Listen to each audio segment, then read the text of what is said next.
So we had a client before which have the similar problem on our current lead now, and I'm going to discuss it.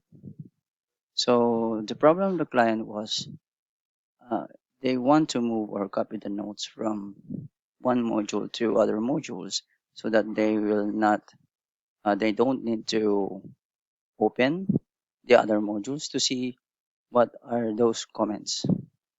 And the challenge to this, if we use custom function, is the client wants to keep the history of the note when was the note taken.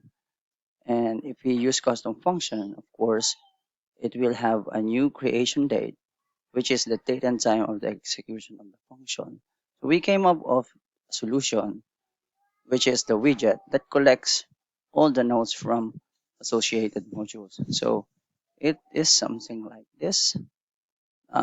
We have this custom module test, and it is associated with a contact or and accounts, but they don't want to open this and see the notes here and the notes here.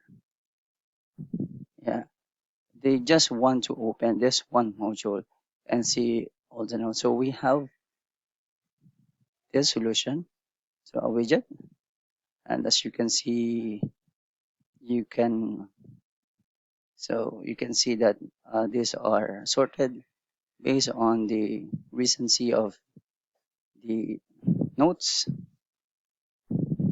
Yep. And you can also have a filter by title or content. That is if you have too many nodes, like 100 nodes for a module. So, yep, this is a very good solution, and I hope you'll like it. Thank you.